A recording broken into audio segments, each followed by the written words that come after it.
Hello everyone. In this video, I would like to demonstrate one of my recent project. This is basically rebuilding the OpenClaw. Actually, try to build the whole simplest OpenClaw, how it works, the agentic loop and everything. But first, we'll look the output of it. Let's begin.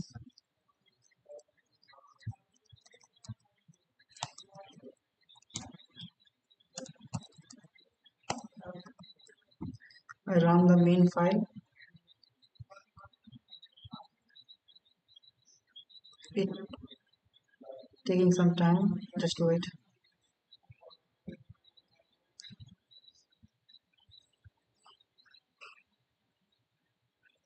Here, like I will type hi. Who are you?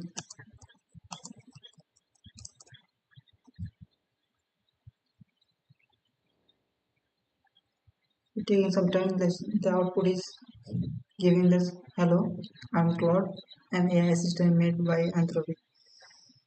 As I'm using OpenClaw and the model is using Claude, that's why it is a Claude. We can say anything like create a hello world Python file, hello world Python file. It will create a hello world Python file in this workspace hello world.py and write the content like this.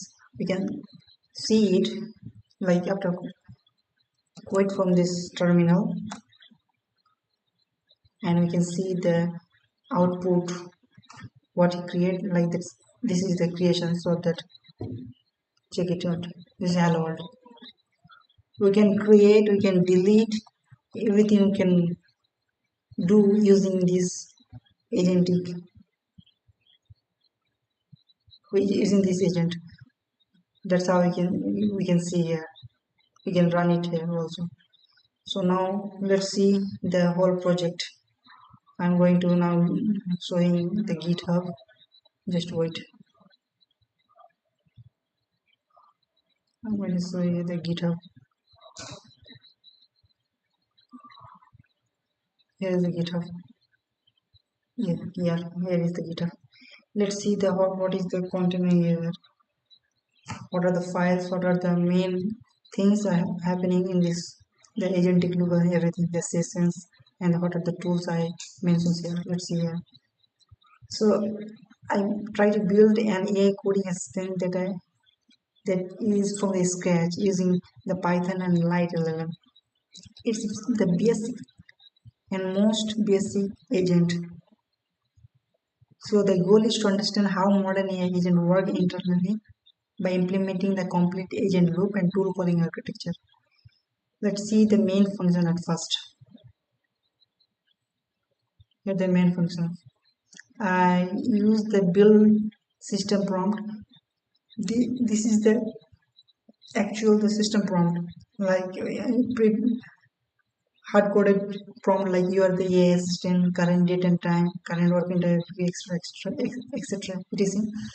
And also I push some user prompt and building the whole prompt like the system prompt as well as the user prompt together. This is the main function where I initialize the session history and tools everything and run a while loop where the console is representing. So let's take a quick look at this project structure.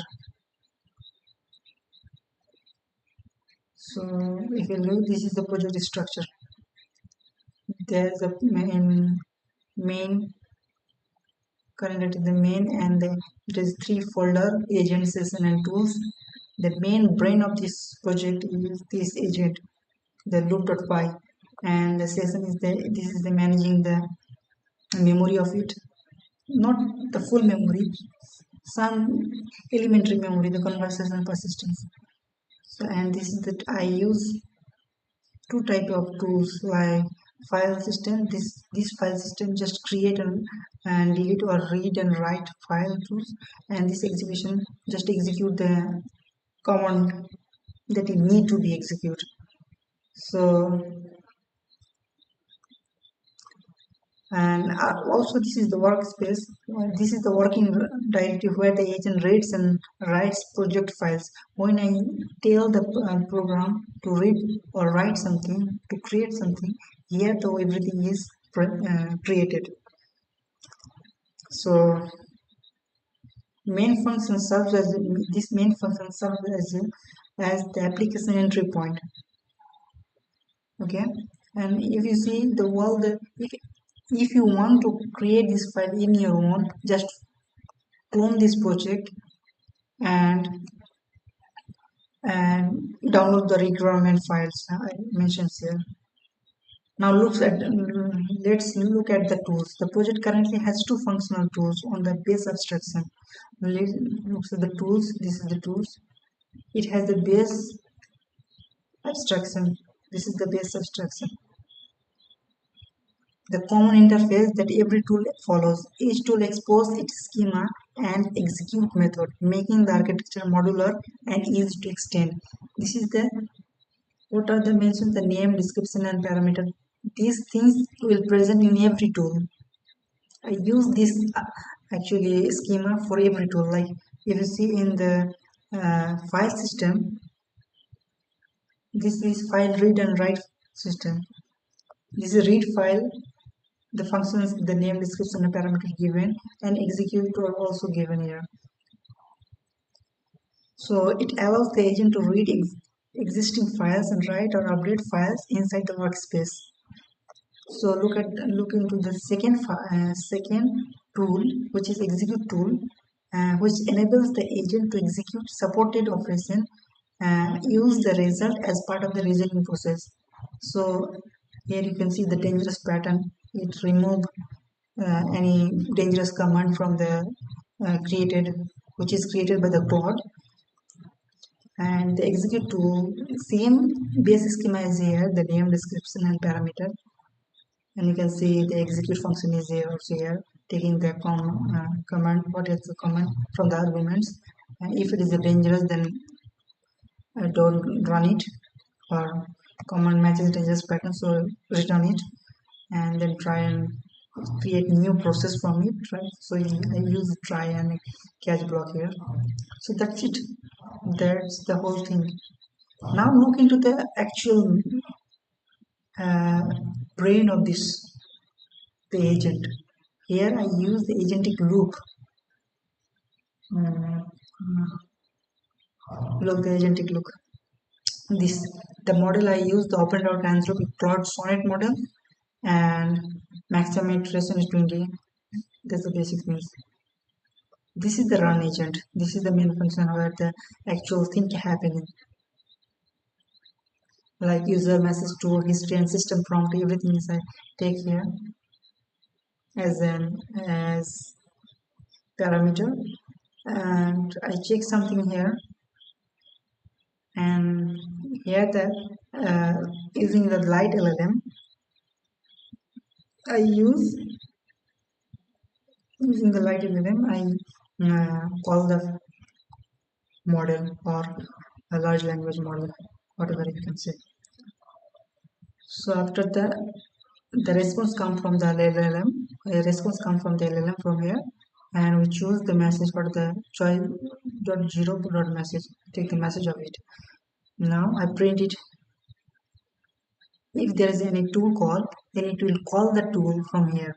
So as in the main system, you can see message to content or empty. So tool calls is happening. So it will call the further tool if it need. If no tool calls, then it prints something. This is the for the front end level for design, and yeah, that's it. That's the whole run agent function, the brain of this whole project. So that's it. Now you can see how it works. The program start, import modules, configure LiteLLM. I use OpenRouter. I use the API of it, create workspace directory, load previous session, initialize tools, build system from command line arguments. If any, then yes and no, there's a loop happening here. So yeah, well, thank you for this. If any improvement if you need it, then comment us in the comment section. So yeah, thank you for watching.